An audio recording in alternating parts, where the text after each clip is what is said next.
All right, and I see Dr. Kravchenko is here. So she is a research scientist and an assistant professor in the departments of surgery and population health here at Duke. She's led studies that examine population level data, but that ask questions about the trends and predictors of some of the major human diseases, including Alzheimer's disease. And she's speaking to us today about the role of environmental contaminants in Alzheimer's disease. Okay, thank you very much for opportunity to tell this story about environment contaminants and Alzheimer's disease.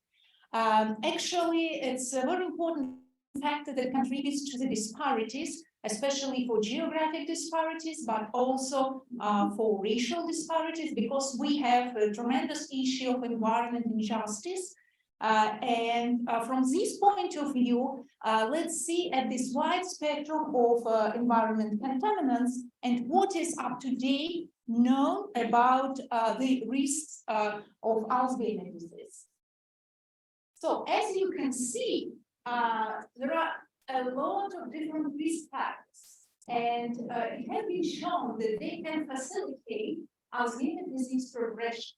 And as you can see, for example, here there are plenty of heavy metals and pesticides, and you see different types of disruptions in brain through different environment factors, and usually there are different pathways that, which act kind of simultaneously. And we have a wide array of inorganic and organic compounds have been shown to be associated with Alzheimer's disease.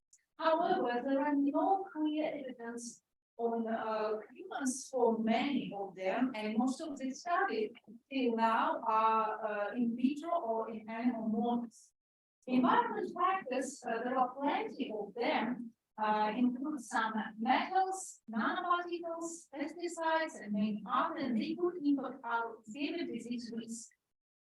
They could stimulate multiple cellular mechanisms that generate amyloid plaque formation.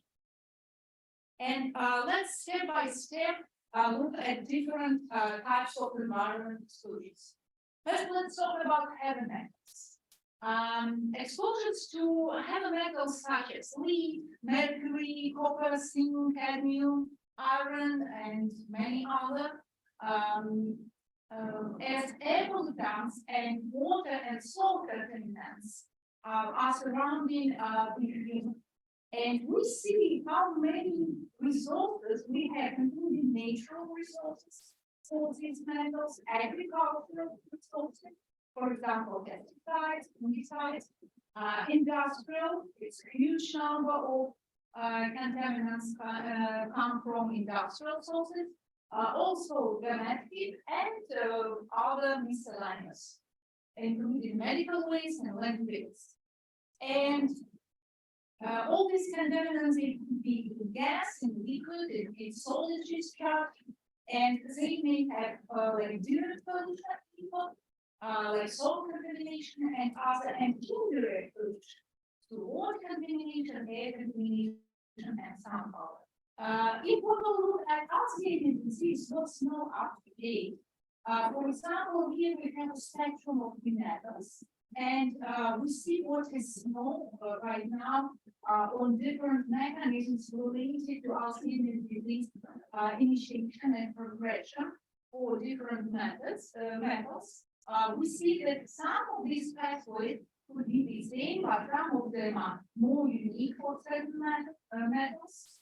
And in general, the mechanisms of metals impact on Alzheimer's disease risk include increasing reactive oxidations, amyloid precursor, and amyloid beta peptide dash. Let's talk about arsenic, because arsenic is one of the very important factor for Alzheimer's disease risk. So arsenic and its metabolites generate free radicals which damage protein, fatty acid, DNA, causing oxidative stress and death itself. And arsenic impacts neurodegeneration through the mechanisms of activation of different pathway with neuronal apoptosis and effects and induction or hyperphosphorylation of protein tau and overtranscription of the amyloid precursor protein involved in the formation of neurofibrillary tangles and brain amyloid plaques. For example, one of these studies showed that polymorphism in glutathione as transferred omega-1 gene suggests a potential role of arsenic exposure in pathogenesis of Alzheimer's disease, as this gene is involved in arsenic biotransformation and detoxification. And here are some pathways of arsenic exposure-induced Alzheimer's disease. What's interesting, we see that, for example, for selenium, we have negative impact seen. Minus for selenium indicates that it decreases arsenic toxicity. And in the body, they form arsenic, selenium, and glutathione special complex, from which excessive arsenic is extracted into the body for fecal elimination. So we see here that we have at least 7 different pathways of increasing risk of Alzheimer's disease for arsenic exposure. Sources of exposure to arsenic are very different. The main source probably is arsenic in drinking water. It's the main source of exposure in many areas of the United States, and we'll talk about it a little later. In rural areas, like 99% of Americans use groundwater for drinking, and their well water may contain elevated levels of arsenic. Unfortunately, the level of arsenic is not monitored along the whole wells in the US. And can you speak to the closer to that? okay, I'll try. Thank Yeah. you. Okay, sorry for that. Yeah. If this is the case, that Alzheimer's disease risk will be confirmed for arsenic increased levels in drinking water, then we will have an additional option to decrease the prevalence of Alzheimer's disease by water purification and selenium supplement. Mining and use of pesticides and herbicides also contribute to arsenic exposure, and arsenic-based drugs used in poultry production to treat some parasitic diseases and to improve feed conversion of poultry and to improve meat pigmentation of chicken also increase arsenic exposure in populations. And because we are now in North Carolina, that's a good thing to talk about arsenic in North Carolina, because North Carolina has pretty unique situation because there are naturally occurring arsenic deposits, including the geological region of Carolina terrain. So it's here, or Carolina slate belt. North Carolina have the 4th largest population in the US, using private groundwater wells as a drinking source. And approximately 2.3 million residents of North Carolina currently use these wells as drinking water supplies.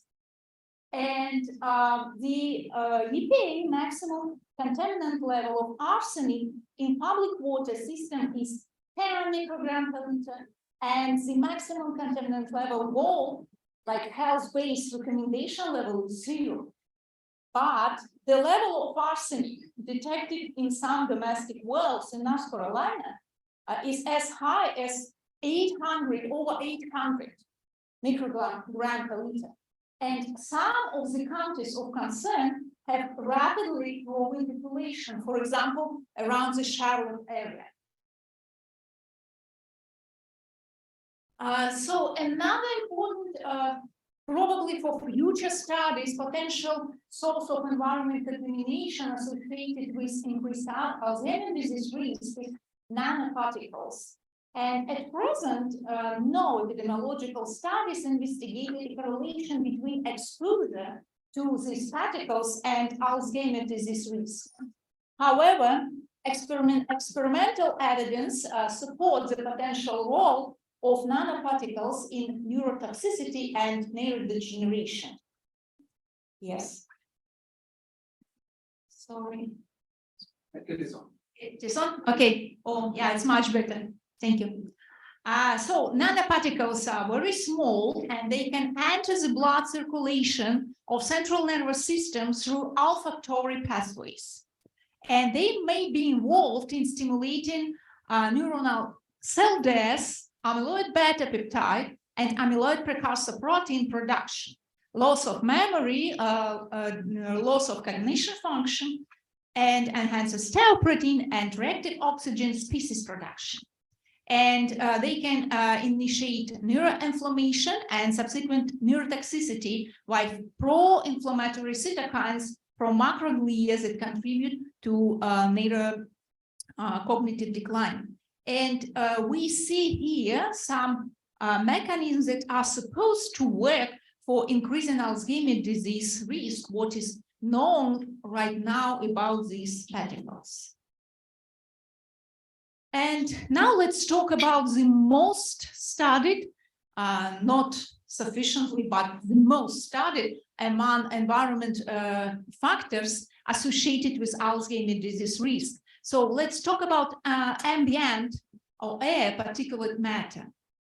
They can enter the lung and then go to the bloodstream and cross blood-brain barrier and gain access to the central nervous system. And they're typically made up of different components or constituents, such as heavy metals, organic carbon, and polycyclic aromatic hydrocarbons.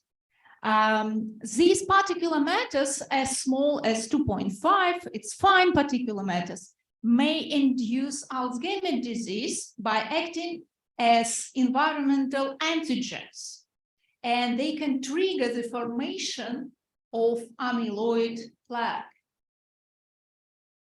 Also, the risk of particulate matters on respiratory diseases and cardiovascular diseases are pretty well studied. There is also increasing number of reports that focuses on neurodegeneration, cognitive decline, and also Alzheimer's disease and dementia. And there are several mechanisms that have been suggested. However, these mechanisms were described for moderate or high levels of particulate matters, while a lot of population exposed to the low levels of particulate matter. So we need to study it in future. So these mechanisms include gene-environment interactions affecting apolipoprotein E, triggering inflammation in the brain, resulting in accumulation of amyloid beta peptide, dysfunction of blood-brain barrier, neural degeneration, apoptosis in glial cells. For addition to fine, like 2.5, fine particulate matter, there is also ultrafine particulate matter. Together with particulate matter associated lipopolysaccharides and metal uptake could go through olfactory neurons, affect cranial nerves, and go to systemic circulation and activate macrophage-like cells loaded with particulate matters from the lungs. So there are different ways of how these particulate matters could go into the human body. So it could be through the skin, rubbering eye, ocular, inhalation, ingestion, hand to mouth, and particulate matters can more often enter the brain by penetrating through olfactory epithelium and can then travel deep into the airways and infiltrate blood circulation, cross the blood-brain barrier, and thus induce oxidative stress and neurotoxicity through transient receptor potential myostatin channel pathways. So that's another picture that shows how fine and ultrafine particular matters could be deposited in the nasal cavity, and then they could be deposited into the lung. They are swallowed after clearance from the lung or deposition in the upper airways, reach gastrointestinal tract, and then they go into the bloodstream, and then they passage the heart, and then they could be in different organs. They could reach different organs and reach the brain vasculature, and they may cause here inflammatory response, protein misfolding, vascular dysfunction, and neuronal degradation, leading to different forms of dementia. So it has been shown that ultrafine particulate could contribute to Alzheimer's disease development by translocation to the cortex regions where Alzheimer's disease is initiated. In experimental studies, ultrafine particulate are able to pass blood-brain barrier and promote neurodegeneration.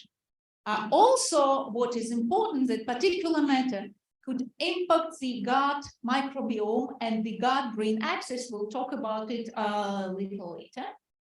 And the most probably innovative study about potential associations with particulate matters and Alzheimer's disease was from Mexico City, which represent an extreme of urban growth. They have many industrial facilities and many vehicles, and with estimated annual emission of 2.6 million of ambient gases and particulate pollutants, and they have multiple sources of environment toxins. And first study showed was on dogs. The dogs in Mexico City had a disruption of the nasal and olfactory barriers and the blood-brain barrier and accumulation of amyloid beta in neurons. Then studies showed that people as young as 17-year-old have particulate matters in their lymph nodes, in liver, in 11-year boy olfactory bulb, positive staining for alpha-synuclein or in olfactory neurons, and brain of young boy 17-year-old diffuse amyloid plaque is seen. Currently, most of these studies are laboratory experiments, and it's difficult to directly extrapolate from lab experiments to human populations, but the number of population-based studies grows, and the first 3 studies were published in human populations, came from 3 countries, China, England, and the United States. What is important in human studies that we need to control for every possible cofactor, which is very difficult to do. But these cofactors might impact the association between exposure to particulate matters and Alzheimer's disease risk. The study from China showed that long-term exposure to air pollutant was associated with impaired cognitive performance, especially for older people, men, and less educated people. Study from England showed that high dementia risks were observed at higher levels of particulate matters. And that study was adjusted for the nighttime noise level, which also could be risk factor for Alzheimer's disease.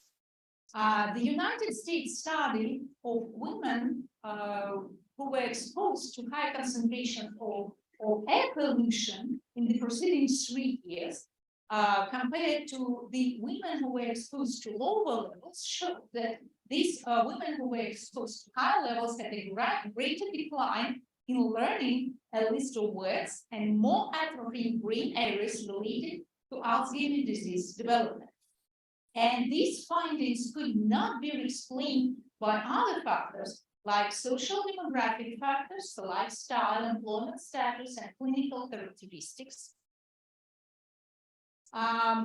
More population-based studies came, for example, long-term exposure to particular matters accelerated aging-related cognitive decline, and the effect of 10 microgram per cubic meter increment in fine particular matters level can be equivalent cognitive to aging by approximately 2 years old.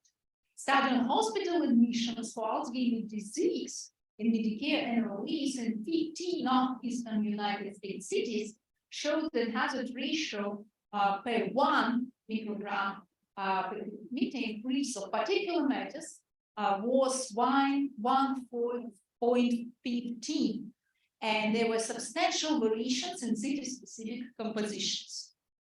Also, another study showed that long-term effects of particular matters in the US Medicare population showed the impact, like for each 5 units of increase in particular matters concentration, the hazard risk of first hospital admissions for Alzheimer's disease was 1.13 after adjustment for multiple neighborhood level social economic variables. And there were strong evidence of linear association at particular matters levels, pretty low, less than 16. Women, white and urban populations were particularly sad. So this meta-analysis of these studies performed in 2019 showed that hazard ratio of Alzheimer's disease per 10 units of increase in exposure to particular matters was associated with high Alzheimer's disease risk, with full hazard ratio of 4.82, so almost.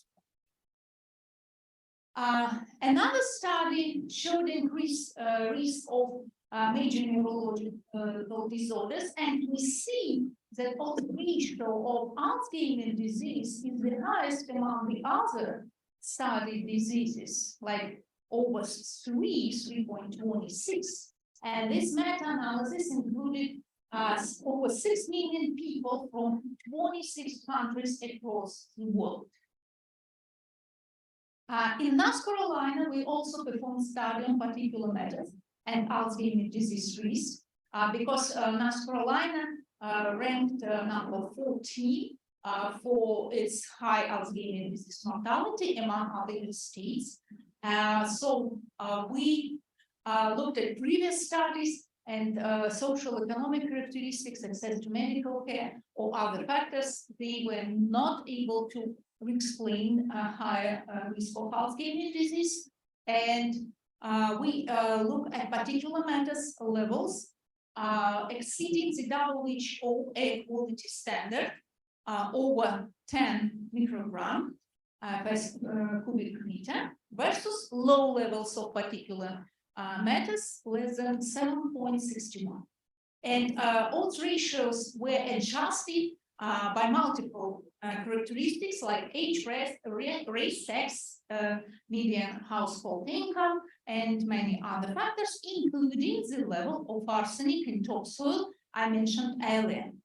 And that's annual concentrations of particular matters, the measures from the ground levels monitor in North Carolina. This study was published recently. And the results show that Alzheimer's disease risk deaths has odds ratio 1.35.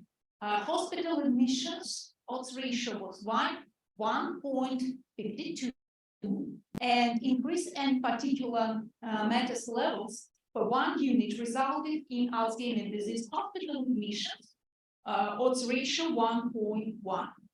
And that's mean that we look here predominantly at pretty low levels of particulate matters. And even at these low levels, around the WHO air quality standards, we still see some impacts on Alzheimer's disease risk, which could be targeted, and thus we can reduce the risk of neurodegenerative diseases in at-risk populations.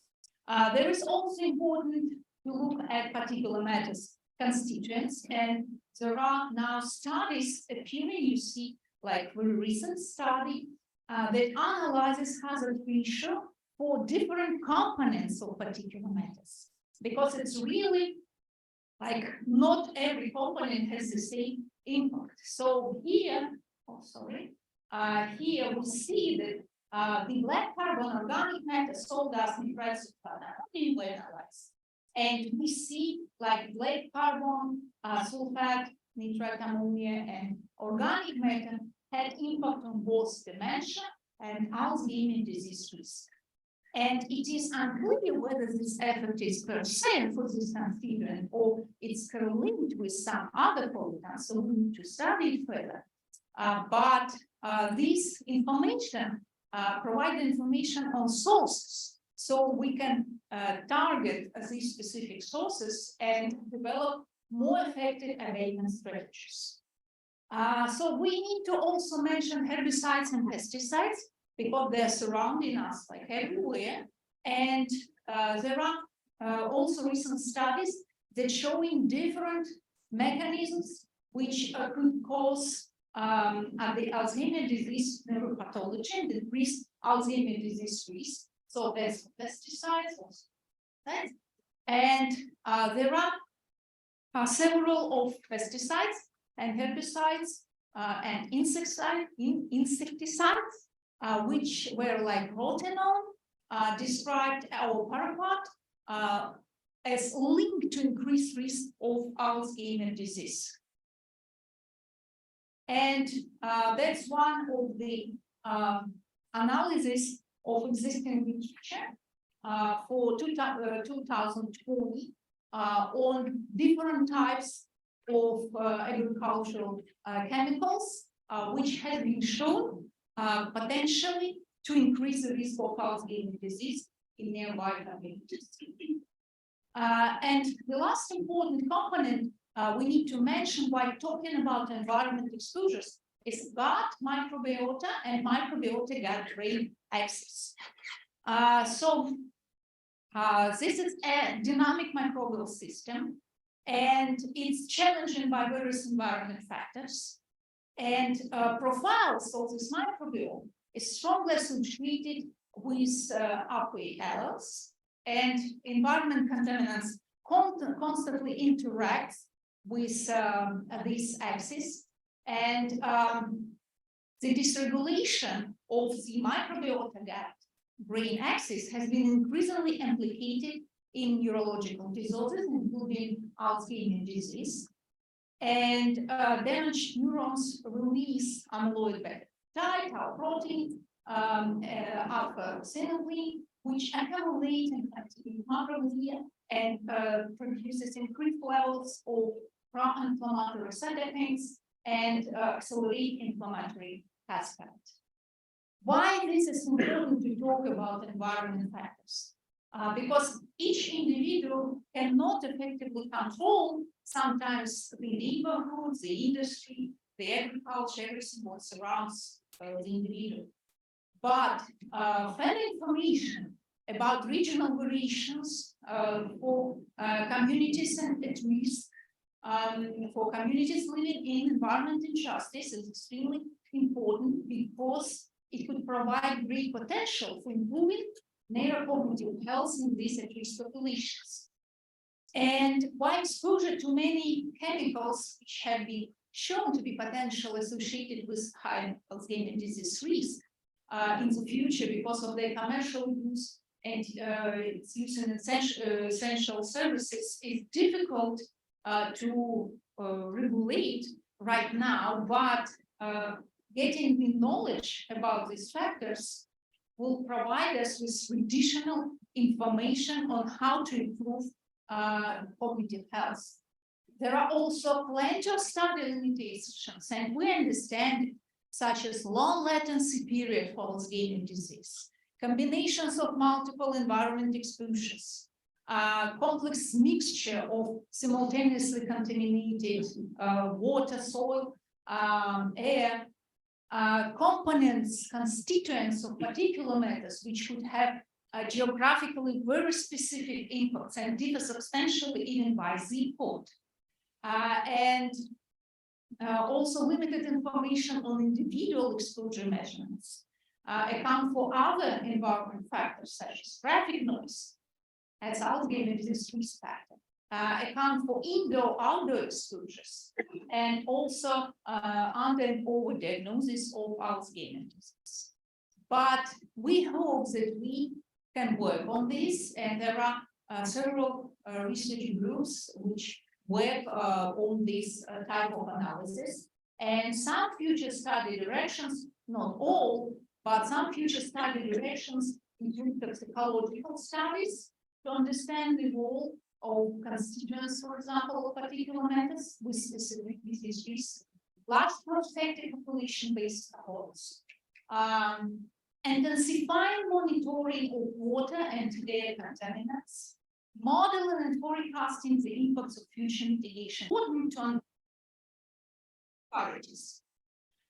So back to the topic of this workshop, we can use complex methodological topic, which is extremely important for this type of analysis because of so a wide spectrum of environment characteristics we need to account to. So there is at least some of the methods, but we need to web through all of them and probably will get some new very important information. Thank you for your attention, and I apologize for giving some minutes.